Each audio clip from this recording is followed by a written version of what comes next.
마태복음 14장 22절에서 33절 말씀 보겠습니다.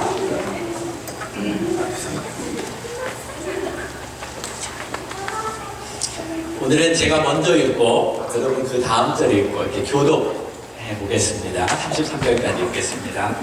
예수께서 즉시 제자들을 재촉하사 자기가 무리를 보내는 동안에 배를 타고 앞서 건너편으로 가게 하시고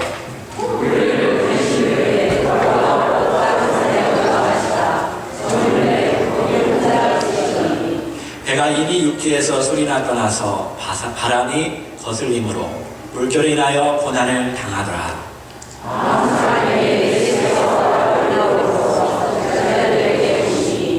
제자들이 그 바다 위로 걸어오심을 보고 놀라 유령이라 하며 무서워하여 소리 지르거늘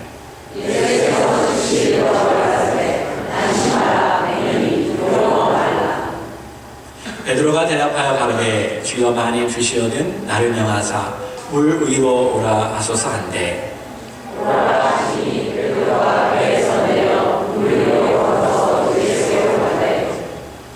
바람을 보고 무서워 빠져가는지라 소리질러 가로되 주여 나를 구원하소서 하니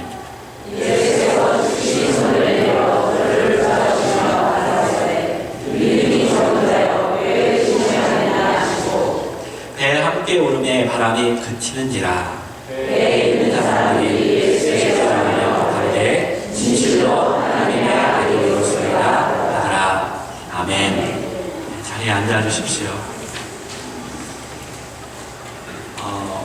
오늘 이 말씀으로 중심해서 세 가지 예수님의 모습을 살펴보려고 합니다.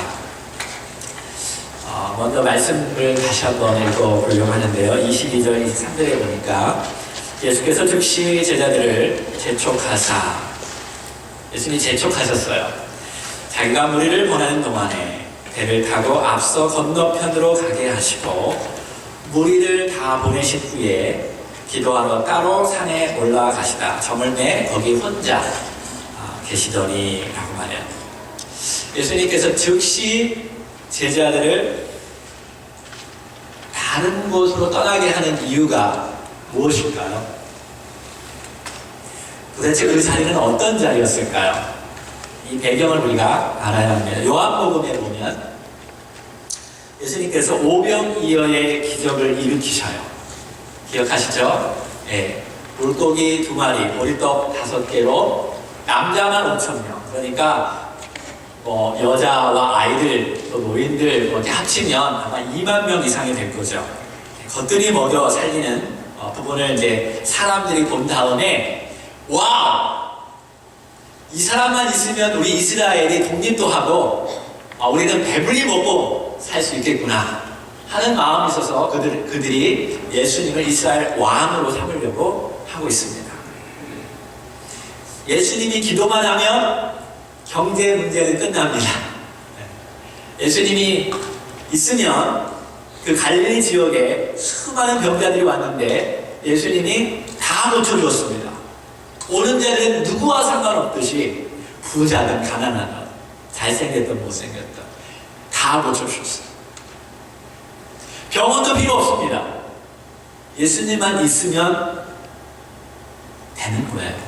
그분의 인품, 그분의 능력, 이스라엘 하나로 다 바꿀 수 있습니다. 로마 물리칠 수 있어요. 그 정도 파워라면. 예수님만 있으면 새로운 왕국을 세울 수 있습니다. 그 당시 많은 사람들이 예수님을 찾아온 이유가 바로 이것입니다. 예수님을 통해서 자신이 원하는 세상을 만들겠다라는 목적을 가지고 찾아왔어요. 누가복음에 보면 오병이어의 기적을 예수님이 일으킨 후에 예수님께서 따로 기도하실 때 제자들에게 이렇게 묻습니다. 너희들은 사람들은 나를 누구라고 하느냐? 들었을 거 아니냐? 사람들이 나를 누구라 하느냐? 그러자 제자들이 어떤 사람은 침례 요한이 다 살아났다고 하고, 왜냐하면 침례 요한은 지금 죽었습니다. 다 살아났다고 하고 어떤 사람은 뭐 엘리야라고 하고 구약의 그 능력을 행했던, 어떤 사람은 옛날 선지자라고 합니다. 그분이 다시 살아나서 이런 능력을 베풉니다. 그렇다면 너희는 나를 모르라. 제자들에게 말합니다. 너희는 나를 모르라. 예수님께서 오늘 여러분에게 너희는 나를 누구라 하느냐 하면 여러분 무엇이라고 생각하겠습니까? 그때 베드로가 자신감 있게, 늘 베드로는 성격이 굉장히 앞서갑니다. 저요! 예수님은 살아계신 하나님의 아들입니다. 주는 정말 우리가 기다렸던 메시아요, 살아계신 하나님의 아들입니다. 그 고백을 예수님 들으신 후에 예수님이 비밀을 가르쳐줘요. 그동안 한 번도 얘기하지 않았던 천국의 시크릿을 그들에게 알려줍니다. 그러니 잘 들어라. 나는 이제 죽는다. 나는 죽을 거야. 사람들은 나를 왕으로 세울 거라고 하는데 나는 죽는다. 근데 3일 만에 내가 다시 부활할 것이다. 그리고 예수님이 뭐라고 말씀하냐면 곧바로 너희가 정말로 나를 따르려면 자기를 부인하고 자기 십자가를 지고 나를 따라야 한다. 제자들에게 예수님 말씀하셨어요. 백성들은 자신이 원하는 메시아를 기다렸고 이제 예수님을 통해서 새로운 왕국을 꿈꾸고 있는데, 예수님이 이 땅에 오신 이유는 그러한 나라가 아니라, 그들만을 위한 나라가 아니라 이제 전 인류, 전 세대가, 앞으로 다가오는 모든 세대까지 예수 그리스도가 죽음으로 말미암아 그의 죄가 제사함 받고 예수 그리스도가 부활하신 말미암아 그들이 영원히 사는 그 세계를 열기 위해서 왔다라는 거죠. 근데 그 길은 지금 수많은 사람들이 원하는 그 길이 아니에요. 영광의 길도 아니고 박수 받는 환호하는 길이 아니라 그 길은 십자가의 길이다. 예수님 말씀하십니다. 여러분 오늘 교회에 왜 오셨습니까? 여러분 오늘 교회에 왜 오셨습니까? 자기가 원하는 어떤 것을 이루기 위해서, 아니면 예수님께서 여러분을 부르시고 여러분을 구원하시고 그 은혜에 감격해서 교회에 오셨습니까? 다시 얘기할 때 예수님의 길은 영광의 길이 아닙니다. 십자가의 길입니다. 그래서 예수님은 자기 자신뿐만 아니라 예수님의 제자들이 사람들의 뜻이나 그 환호와 그 열광과 그 영광의 길에서 빠져들지 않도록 즉시 그들을 배에 보낸 거예요. 다른 곳에 가라. 다른 곳에 가라. 그래서 예수님은 홀로 산으로 올라가셨어요. 예수님의 관심은 여러분과 제가 잘 먹고 잘 사는 것에 관심이 없어요. 그것이 예수님의 첫 번째 관심이 아니에요. 예수님의 관심은 여러분과 제가 영적으로 구원을 받는 거예요. 하나님의 자녀가 되는 거예요. 영원히 사는 거예요. 그것 때문에 이 땅에 온 거지, 여러분의 왕국을 이루기 위해서, 여러분의 어떤 궁금한 것을 해결하기 위해서 이 땅에 오신 것이 아니에요. 생각을 해보세요. 아무리 이 땅에서 부자가 되면 못합니까? 언젠간 죽습니다. 여러분 죽지 않나요? 죽어요. 아무리 부자 되면 뭐 어떻게 해요? 아무리 병을 고침을 받는다 한들 영원히 삽니까? 죽습니다. 여러분의 현재 필요도 중요하고 병 고침도 중요하고 여러분 문제의 해결도 중요하지만 그보다 훨씬 더 중요한 것은 이 땅의 삶이 여러분의 인생의 끝이 아니라 영원한 하나님의 나라가 있다는 거예요. 그 목적을 가지고 예수님이 이 땅에 오신 거예요. 그렇다면 여러분과 제가 어떻게 구원을 받습니까? 예수님이 여러분과 저의 죄를 대신해서 죽으신 것을 믿음으로 말이야. 그리고 예수님께서 하나님의 아들임으로 성령에 의해서 3일 만에 다시 부활하셔서 사신 것을 믿음으로 말미암아 구원을 받습니다. 이 얘기는 이렇게 풀을 수 있어요. 예수님과 함께 우리가 죽고, 침례가 그거죠. 예수님과 함께 다시 사는 것을 믿을 때 구원을 받을 수 있어요.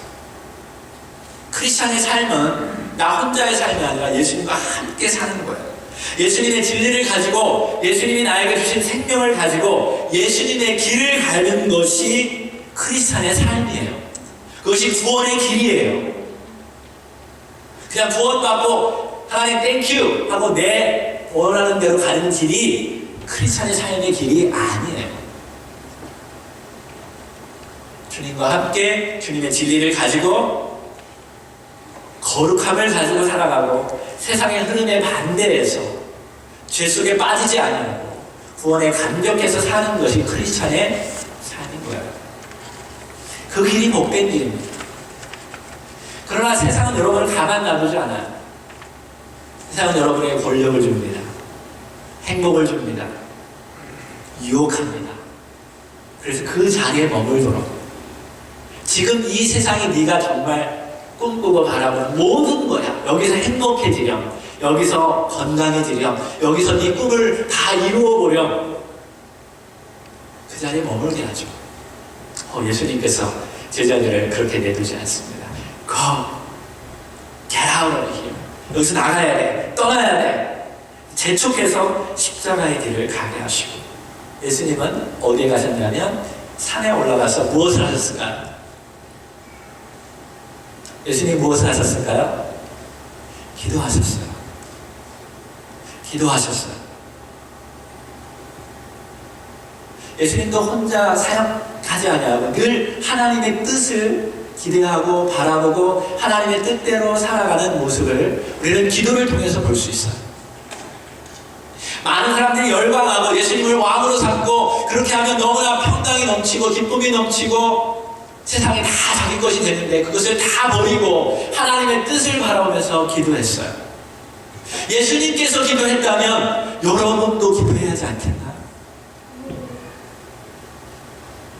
예수님께서 밤늦도록 기도했다면 여러분도 한번 길게 기도해보지 않아야 하겠지 않습니까? 의심이 떨어지고 세상에서 세상의 유혹에 빠져서 물질에 빠져있고 흔들릴 때마다 예수님 기도했듯이 여러분 기도해야 하지 않겠어요?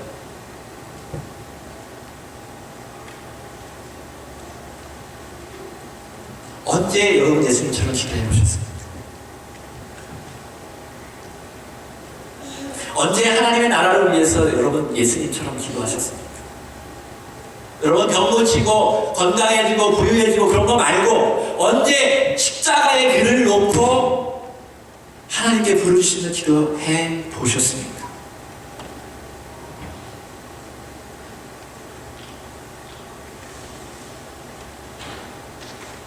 세상의 안전과 부유를 추구할 때마다 소망이 사라질 때마다 주님 나에게 분명히 말씀하셨는데 자신을 부인하고 십자가의 길을 가라. 나는 여전히 나를 나타내기를 원하고 나의 의를 보여주기를 원하고 못난 사람들에게 보여주기를 원하는데 주님 용서해 주십시오. 다시 주님의 뜻 알고 주님의 길을 가기 원합니다. 이런 기도를 드려야 하지 않겠습니까? 기도하면 눈을 감으면 보이지 않는 것이 보여요. 보이지 않는 세계가 보여요. 영적인 눈이 띄어지고 하나님 나라가 보여지고 그러면 여러분 즉시 떠나셔야 돼요. 여기에 머물면 안 돼요. 이 세상이 여러분의 모든 것이 아니에요. 예수님의 재촉하신 이유 어쩌면 여러분이 주일날 이곳에 교회에 오는 것도 하나님이 재촉하셔서 세상에 빠지지 마라. 교회에 와라. 교회 와서 기도해라. 깊이 기도해라. 그래서 영적인 세계가 있음을 분명히 깨달아야 한다. 예수님은 제자들에게 그것을 분명히 깨닫게 하기 위해서 바다를 넘어가서 저 건너편에 가라. 즉시 제자들을 보내셨던 것입니다. 두 번째로는요, 예수님은 정확한 시간에 찾아오십니다. 예수님은 정확한 시간에 찾아오십니다. 24절에 배가 이미 육지에서 수리나 떠나서, 육지에서 술이 많이 떠나갔어요. 바람이 거슬림으로 물결이 나여 고난을 당하더라. 예수님은 지금 어디 있다고요? 산에 있어요. 제자들만 조그만 배를 타고 갈릴리 호수바다를 넘어가고 있습니다. 근데 이미 술이나 떠났습니다. 갈릴리 호수 중간쯤에 이르렀던 거죠. 영어로 하면 far distance, 거리가 멀리 떨어졌다라고 말하는데요. 그런 이 중간 지역이 굉장히 위험한 지역이에요. 중간 지역이. 마라톤도 이 선수들, 저는 마라톤 해보진 않았지만 중간 정도 뛰다 보면 정말 위기의 시간이 온다는 거예요. 그거를 어떤 사람은 데드 포인트다, 죽음의 시간이다 라고 말하는데, 이미 온 게 너무 많이 왔고요, 돌아갈 수도 없고 또 갈 길은 너무 먼 거예요. 그 중간 시간이 굉장히 우리를 힘들게 하는데, 바로 그 시간이 영적으로는 돌아갈 수도 없고 앞으로 가야 할 때가 너무 멀고 꼭 그 지점에서 고난이 찾아와요. 꼭 그 지점에서 고난이 찾아와요. 이유가 있어요. 특별히 나쁘게 살지도 않았는데 하나님의 뜻을 알고 하나님 말씀대로 내가 살으려고 다짐하고 그렇게 살아가는데도 불구하고 시험이 오고 고난이 오고 역풍이 옵니다. 내가 가는 길에 수풍이 불어야 하는데 바람이 거슬리는 거예요. against. 병이 생기죠. 문제가 생겨요. 나는 잘하고 있는데 누군가 돌을 던집니다. 그때 많은 사람들이 무엇을 잃게 되냐면, 주보에 여러분 쓸 수 있으면 썼으면 좋겠어요. 무엇을 잃게 되냐면요, 목적지를 잃어요. 데스티니. 자기가 가야 할 길을 잊어버려요. 왜냐하면 바람이 반대 방향으로 몰아치기 때문에 그래요. 여러분, 주님의 뜻대로 살려고 할 때 순풍만 불지 않아요. 순풍도 불어요. 하나님 은혜를 주셔서 물질도 채워주시고 병도 고쳐주시고. 근데 꼭 순풍만 불지 않아요. 역풍이 불 때가 있어요. 왜? 여러분과 제가 하나님의 진리를 품고 살아가기 때문에 세상의 부정, 부패, 죄와 부딪히게 되어 있어요. 세상의 죄와 부딪혀. 세상의 문화와 부딪히게 되어 있어요. 세상은 여러분이 그렇게 하나님의 뜻대로 살아가는데 가만 놔두지 않아요. 근데 그때 기억하셔야 돼요. 제자들을 누가 바다 건너편으로 가라고 말씀하셨습니까? 누구죠? 예수님이요. 예수님이 너희는 바다 건너편으로 가라 말씀하셨습니까? 안 하셨습니까? 하셨어요. 예수님이 저 목적지로 가라 하면 제자들이 갈 수 있을까요? 없을까요? 예수님이 가라 했으니까 예수님은 거기 가기를 원하셔요. 믿습니까? 역풍이 불 때, 어려움이 찾아올 때 절대로 잊지 마세요. 주님은 여러분에게 데스티니를 가기를 원하셔요. 그리고 가게 하실 거예요. 이 사실만 여러분이 분명히 알고 있다면, 주님의 말씀이 분명히 내 안에, 약속의 말씀이 내 안에 있다면, 중간에 어떤 어려움이 올지라도, 병이 들지라도, 경제적인 어려움이 닥쳐올지라도, 사람들과의 관계 속에서 여러분이 어려움을 당할지라도, 이것만 확실히 있어요. 여러분, 데스티니까지 주님은 인도하실 거예요. 왜? 예수님은 전능하신 하나님이시기 때문에. 물고기 2마리, 굴떡 5개로 5,000명 이상 먹인 사람들 있어요. 하나님만 할 수 있는 일을 예수님 하셔요. 그분이 말씀하셨다면 여러분 영원한 천국까지 우리를 이끌어 주실 줄로 믿습니다. 여러분과 저의 목적지는 이 땅이 아니에요. 영원한 천국이에요. 주님이 거기까지 내가 이끌어 주마 라고 말씀하셨다면 반드시 거기까지 인도하실 줄 믿습니다. 이것만 확실하면 암이 걸려도 문제 없어요. 아멘. 이것만 확실하면 부도나도 걱정 없어요. 가장 worst scenario for Christian, 가장 나쁜 시나리오는 뭔지 아세요? 제가 많이 얘기했는데 죽어서 천국 가는 거예요. 할렐루야. 이것만 확실히 한다면요, 뭐가 두려워요? 두려울 게 없어요. 이게 불확실하니까 힘겹게 싸우는 거죠. 물론 세상과 여러분 싸워야 합니다. 역풍이 오면 최선을 다해서 싸워야 돼요. 예수님의 제자들도 갑자기 몰아친 폭풍과 맞서서 최선을 다해서 싸웠어요. 대부분 예수님의 제자들은 똑똑하지 않았고요, 강인한 어부들이었어요. 5명 이상은 어부였어요. 나름대로 그들은요 경험이 있었어요. 태풍에 대한 경험도 있었고 폭풍에 대한 경험도 있었어요. 그래서 아마 얘기를 했을 거예요. 아마 베드로가 제일 먼저 얘기했을지 모르겠어요. 야! 예수님이 가라고 했으니까 이길 수 있어! 하면서 긍정적인 마인드 버리지 마! 우리 한번 우리 다 같이 힘을 모아서 이걸 이겨보자. 지혜를 모으고 경험을 모으고 하다 보면 되겠지. 할 수 있어. 근데 그들이 할 수 있는 모든 것을 다 해도 안 될 때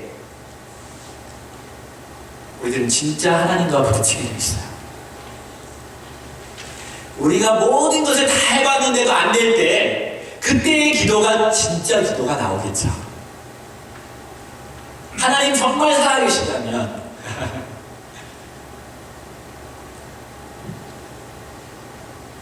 그때가 올 거예요. 그래서 수많은 사람들이 죽음의 문턱에서 하나님을 만나고 자기 인생의 방향을 바꾸어서 하나님께 헌신합니다. 25절에 보면 언제 왔냐면 밤 4경에 예수께서 바다 위로 걸어서 제자들에게 오셔요. 밤 4경은 유대인들에게 밤을 4개로 나누면 첫 번째 1경은 저녁 6시부터 9시, 2경은 9시부터 12시, 3경은 새벽 12시부터 3시, 4경은 3시부터 6시에. 저녁에 예수님께서 제자들을 보냈어요. 그러면 아마도 6시, 7시에 보냈다면 지금 한 9시간은 훨씬 더 넘었어요. 그 시간이면 벌써 도착 지점에 갔었어야 돼요. 그런데 지금 한참 중간쯤에서 이 일이 발생됐으니까 아마도 이들은 밤새 7시간 이상을 폭풍과 싸웠던 거예요, 지금. 그러니까 자기들이 할 수 있는 건 다 했어요. 지금 어떤 시간이냐면요, 지칠 대로 다 지친 거예요. 지혜, 자기들의 힘, 자기들의 모든 것을 다 동원했지만 안 됐던 그때가 밤 4경이에요. 밤새도록 싸웠습니다. 폭풍과 칠흑과 같은 어둠과 싸웠어요. 방향 감각도 잊어버렸습니다. 목적지에 대한 소망도 사라졌어요. 예수님도 보이지 않아요. 이제 예수님에 대한 소망도 다 없어졌어요. 오병이어의 기적사건 하루 전인데 다 잊어버렸어요. 아, 이제 끝이구나. I'm done. Maybe I'm going to die. 끝이야. 절망입니다. 절망이 온 영혼을 다 쏟았을 바로 그때에 예수님께서 나타나셨어요. 그럼 왜 예수님께서 왜 빨리 응답하지 않나요? 왜 예수님께서 우리의 기도를 빨리 응답하시지 않나요? 무언가 가르치고 싶을 때 예수님께서 그렇게 하실 수 있겠죠. 뭔가 우리에게 꼭 필요한 교훈을 주시기 위해서 그렇게 하실 수도 있겠죠. 주님이시니까. 여러분, 우리는요, 때때로 하나님 없이도 살 수 있다라는 생각을 품게 됩니다. 맞나요? 신앙생활 오래 하신 분들도 때때로 우리 하나님 없이도 살 수 있다라는 마음을 품을 수도 있어요. 하나님을 믿는다고 하지만 여전히 하나님께 헌신하지 아니하고 살아가는 사람 있지 않나요? 자꾸 세상의 물질을 추구하게 되고 거기에 빠지게 들지 않나요? 솔직히. 그래서 참다운 예배를 드리지 아니하고 참다운 믿음과 진리와 경건의 삶을 살아가지 않아요. 시시때때로 자기 마음대로 행동하고 자기 마음대로, 자기 감정대로, 자기 습관대로 행동하지 않나요? 교회 왔을 때는 정말 멋있는 신앙이고 경건한 신앙이는데 교회 밖에서는 예수님이 전혀 생각하지 않아요. 하나님이 있는 것처럼 보지도 않고 세상 사람들이 왔을 때 똑같은 사람으로 살아가고 있지 않나요? 그냥 내가 좋아하는 대로 살아가고 있지 않나요? 그때 주님께서 한번 해봐라. 그래, 네가 한번 해봐. 내버려 두시는 거죠. 멀찌감치 떨어져서 내버려 두는 거예요. 언제까지?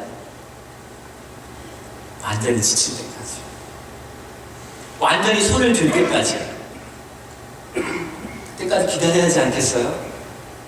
맨날 손 안 들고 주님 어렵다 힘듭니다 하면 주님 응답하면 또 처음에 믿는 척 하다가 또 돌아가고 또 돌아가고 또 돌아가고. 주님, 내가 주님이라면 얼마나 마음이 아플까. 솔직히 제 인생을 돌아봐도 그래요. 그렇게 하나님의 은혜를 주시고 그렇게 하나님이 너를 만졌는데도 불구하고 또 세상 사람들처럼 행동하고 또 죄를 짓고 하나님의 소명을 잊어버리고. 이번에는요, 그래, 네 마음대로 한번 해봐. 네 힘으로 한번 해봐. 어디까지 하나 보자. 이런 마음이 아닐까요? 여러분, 특별히 하나님의 일을 거예요. 여러분이 하나님의 자녀가 되어서 교회 일을 하고 헌신하고 봉사할 때 절대로 여러분의 힘으로, 여러분의 지혜로, 여러분의 능력으로 해보려고 해보세요. 그래, 한번 해봐라. 가만히 놔둬요. 그럴 때가 반드시 옵니다. 더 한대요. 더 꼬여요. 특별히 예수님의 제자들, 이제는 사실은 예수님 제자들밖에 없어요. 예수님도. 왜? 수많은 사람들이 예수님 다 떠나갔거든요. 나 너희의 왕도 되지 않고 나 죽을 거야 하니까 다 떠나가 버렸어요. 예수님. 사실은 하나님 나라를 위해서 일할 사람은 예수님의 제자밖에 없어요. 그 보트 안내에 있는 제자들밖에 없어요. 근데 하나님은 지금 위험한 도전을 하고 있는 거예요. 다 죽어버리면 하나님 나라 끝나는 거죠. 예수님 강한 훈련을 시키죠. 끝까지 한번 해보라는 거예요.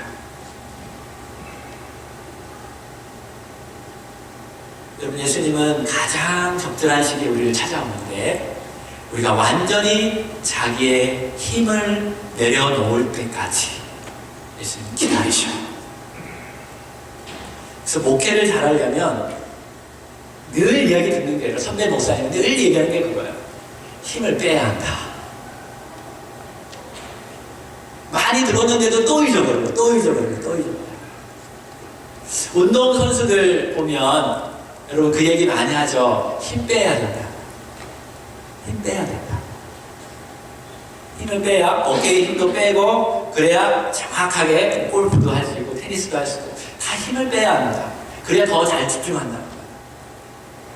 그래서 이제 뭐 배우려고 하면 집중해야 돼, 잘 봐야 돼, 정확하게 봐야 돼 하면서도 뭐라고 얘기하냐면 힘 빼. 그게 되나요, 여러분? 전혀 반대적인 이야기인데 집중해야 돼, 정말 깨어있어야 돼 하면서도 힘은 빼야 돼. 너무 어려운 조건을 얘기하는데 많이 훈련을 쌓으면 그게 되잖아요. 집중하면서도 힘 빼서 이렇게 일하게 되잖아요. 그때 정말 잘 되는 거예요. 자기가 뭔가 하려고 하면 힘이 들어가요. 여러분, 우리가 하나님의 일을 하려면 낮아져야 돼요. 하나님 반드시 낮아진 경험이 있는 사람을 통해서 일하세요. 겸손해야 주의 일을 하지 않겠어요? 그래서 겸손해야 그리스도가 나타나고 하나님의 영광이 나타나야 그게 교회잖아요. 할렐루야. 근데 힘은 안 빼고 조금만 일이 잘 되다고 하면 자기 이름이 나타나려고 하고 자기 생각이 나타나려고 하고 내가 한 것이다 라고 말하고, 이러니까 어려워지는 거죠. 힘들어지는 거죠.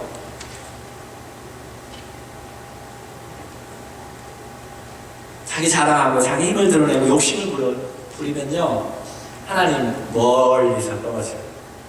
한번 해봐. 한번 해봐. 26절에 보니까 제자들이 그 바다 위로 걸어오심을 보고 놀라서 유령이라 하며 무서워하며 소리 지르거늘이라고 말했어요. 그러니까 이제 밤 사경에 밤새도록 싸우고 지칠 대로 다 지쳤어요. 완전 절망에 놓여져 있어요. 이제 뭐 죽을 것만 기다리고 있었던 그때에 바다 위로 희미하게 걸어오는 분이 예수님인데, 그를 보고 그들이 뭐라고 했다고요? 유령이다. 유령이다. 여러분, 신앙생활 하면서요, 여러분이 보는 것이 다 맞지 않을 때가 있어요.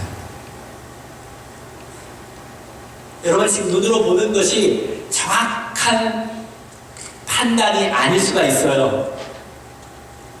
이해되시나요? 특별히 여러분이 지치고 힘들고 어렵고 그럴 때에 판단하는 걸 굉장히 조심하셔야 돼요. 여러분이 지금 눈이 여러분의 생각에 다 맞는 것처럼 보일 수 있지만 틀릴 수도 있는 거예요. 아멘? 우리의 눈은 완벽하지 않아요. 그때 믿음의 눈을 떠야 돼요. 믿음의 눈을 떠야 돼요. 27절에 예수께서 즉시 일러 가라사대 안심하라 내니 두려워 말라. 그때 믿음의 눈을 뜨기 시작하는 거죠. 여러분, 인생의 신앙의 중도에서 이렇게 역풍이 부딪히고 두려움과 또 절망에 부딪히고 또 너무 힘들어서 헛것까지 보일 때에 여러분, 예수님께서 여러분을 위해서 기도하시고 있다는 것을 기억하시고, 어려워 죽겠고 폭풍과 싸우고 죽을 것 같은데 예수님은 나를 지금 쳐다보고 있지도 않고 나에게 관심도 없어 할 그때에 사실 예수님 보고 계셨어요. 예수님은 지금 내가 어떤 상황에 처해 있는지도 모르고 내가 지금 어디에 있는지도 모를 거야 하는 그때에, 그런 생각을 할 때에 예수님은 산 위에서 여러분을 영적으로 바라보면서 바로 어디에 있는지도 알고 어떤 상황 속에 있는지도 알고 내가 언제 찾아가야 할지도 있으면 다 아셨어요. 지금 보이나요? 여러분, 주님은 없는 것처럼 보이겠지만 제자들은 지금 아무것도 안 보이지만 주님은 보고 계셨어요. 주님 여러분 보고 계셔요. 여러분이 지금 어떤 상황에 있는지 어떤 환경에 처해 있는지 다 아셔요. 그래서 정확한 그때에 그들이 어디 있는지 아셔서 바로 거기로 오신 거예요.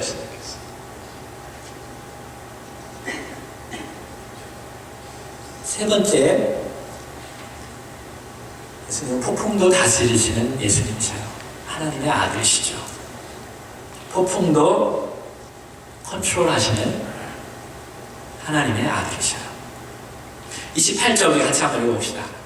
다같이 시작. 베드로가 대답하여 가로되 주여 만일 주시오니 나를 명하사 물 위로 오라 하소서 한대. 진짜 대단한 인물 나왔어요. 베드로. 와, 천국 가면 베드로 정말 꼭 만나서 얘기하고 싶고요. 어떤 모습으로 있는지 궁금해.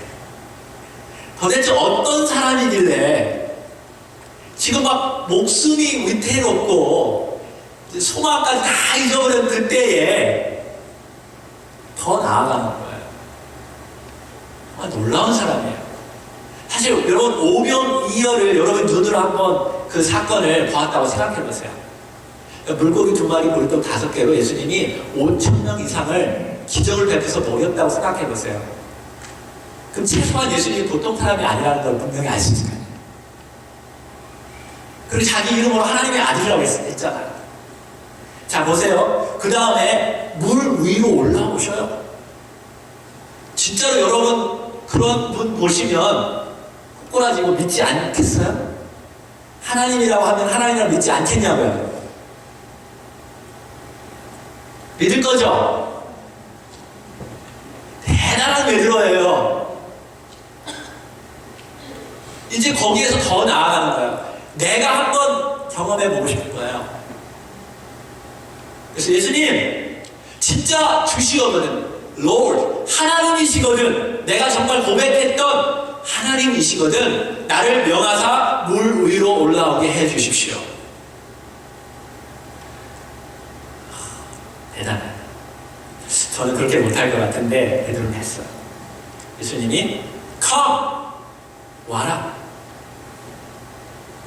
그때 베드로가 배에서 내려서 물 위로 걸어갑니다. 첫 번째 사람, 물 위로 걸었던 베드로. 볼까요? 29절에 오라 하시니 베드로가 배에서 내려 물 위로 걸어서 예수님께로 가되. 물 위를 걸은 사람이 있어요. 베드로입니다. 30절 바람을 보고 무서워 빠져가는지라 소리질러 가로되 주여 나를 원하소서. 왜 베드로가 물에 빠졌을까요? 잘 걷다가 왜 물에 빠졌죠? 무엇을 보았죠? 바람을 봐요. 무엇을 보아야만 했을까요? 예수님을 바라봤어야 돼요.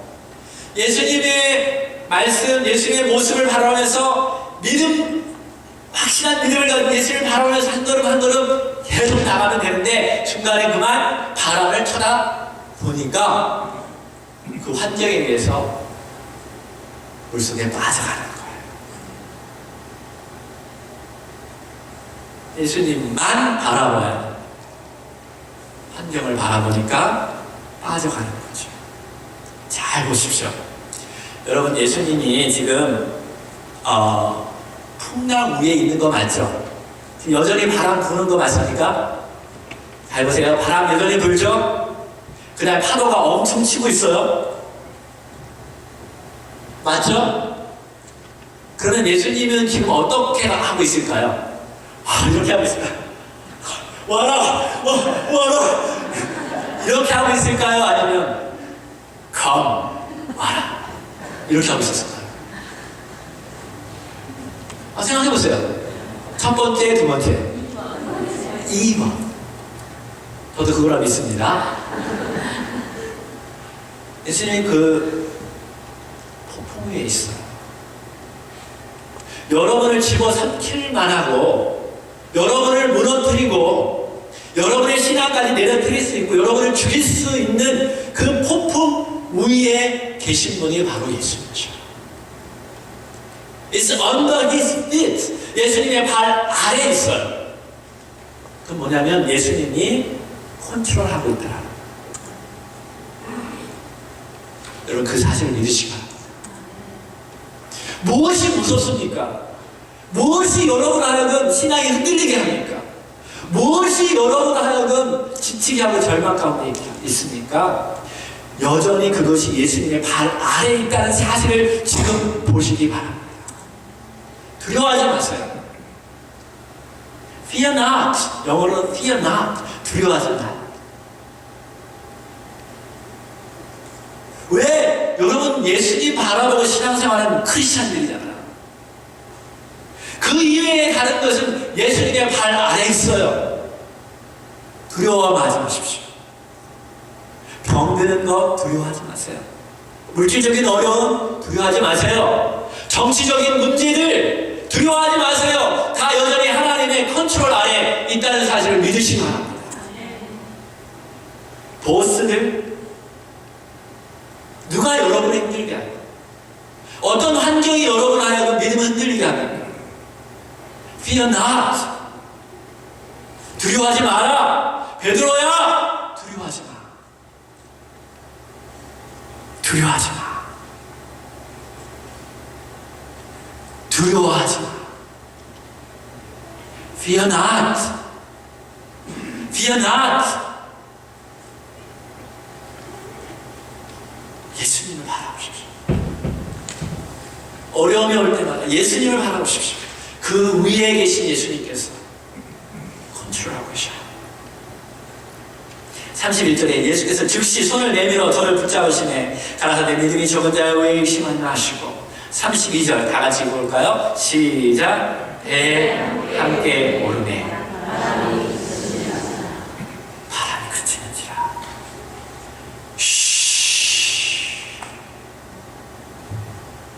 밤새 그들을 힘들게 했던 그 바람이 그쳤어요. 그쳤어요.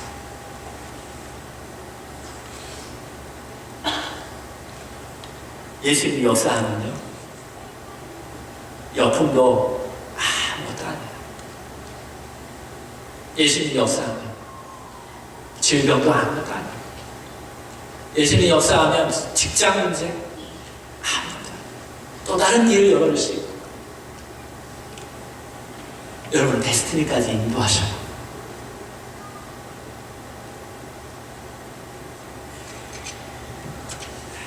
주님은 우리가요 잘 무서워 떠는 존재라는 걸 잘 알고 계셔요.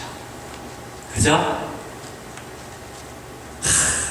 기분 좋으면 막 다 할 것 같고 막 헌신하고 하나님 내가 이렇게 하겠습니다 하다가도 어제 그렇게 하다가도 오늘 또 무슨 문제가 생기면 못하겠어요 주님.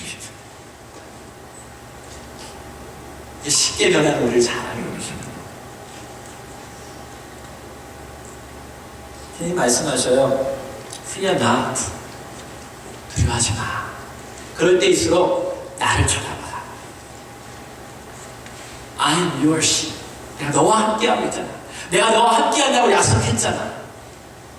절대로 두려워하지 마. 나를 믿어라. 내가 정말 나를 하나님의 아들이라고 고백했다면 나를 정말로 믿어야 하지 않겠니? 내가 너를 들어서 사용하길 원하는데 너의 믿음이 점점점 커야 하지 않겠니? 왜 자꾸 흔들려? Look at me and follow me. 여러분의 주인이 누구이십니까? 예수님 아니십니까? 제가 믿음의 눈을 들어서 예수님을 바라보십시오. 이 시간 믿음의 눈을 들어서 예수님을 바라보십시오. 기도합시다.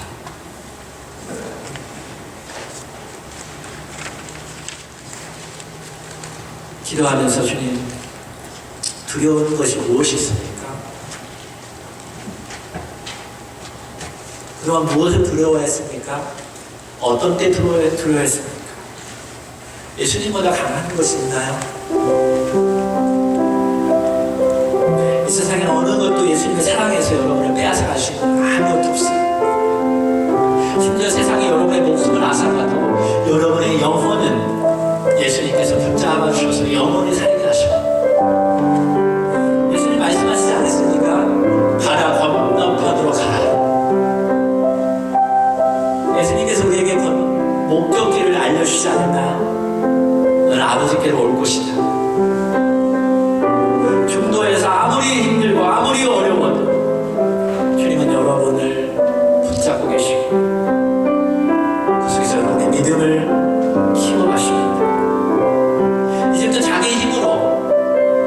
지혜로, 자기 의로움으로, 자기 능력으로 하나님의 일을 하려고 하지 마십시오.